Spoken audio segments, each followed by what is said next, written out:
ګوره د سوشل میډیا په وساطت او تاسو نم دا مطالبه کوم دا کلیپ دا ویډیو شیر کړئ چې دا دغه حکمرانانو ته ورسیږي.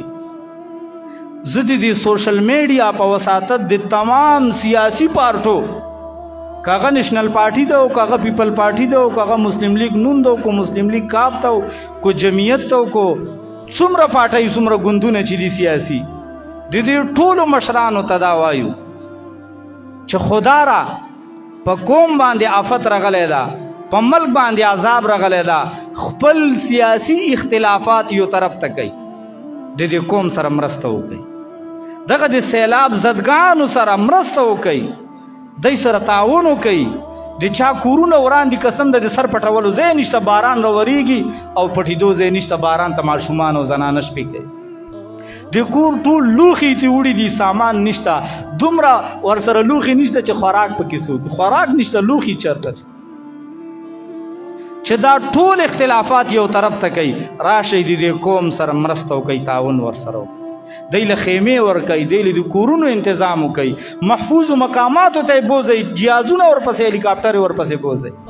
تاسو به یو ویډیو کتلی وي په دیر کې یو 15 کسان دي خړ په منځ کې په اوبو کې ګیر دي، کلیوال ورسره تعاون کوي، پړي ورته ورچوي، اخري پې اوبه راتیزې شي. په دومره وخت کې چېرته سیاسي خلک څوک لا نړل، چا ورسره مرسته ونه کړه چې هلیکاپټر بوځي دا خلک راوچت کړي. هغه خلک ورته ګوري، پلار ورته ولاړ ده او بچي اوبه وړي، بیا به سبا دې خلکو له تاسو وټ لځئ موږ له وټ راکئ. ودې الله بندګانو چې کم خلک کم قوم د الیکشن په وخت کې تاره یادېږي، نن په دې سخته کې ورسره تعاون وکړه. نو سیاسي خلک مشران د ټولو پارټو لیډرانو ته موږ دا درخواست کوو چې دغه سیلاب زدګانو ته لاړ شئ. بل په کومو قومونو ته چې اوس خطره ده، کومو علاقو ته نوشهره ته خطره ده، د موږ پېښور د مضافاتو ته خطره ده، جهانګیري او دغه علاقو ته خطره ده، په کوم ځای کې چې سیلابونه راځي د مخکې نه د دې خلکو حفاظتي اقدامات وکړئ. دا د دې قوم بچي دي، تاسو د دې قوم د مشروالۍ دعویدار یئ. تاسو وایئ چې موږ په دې خاورو خفه کېږو، موږ په پاکستان خفه کېږو، چې خفه کېږي دې خلکو سره تعاون وکړئ.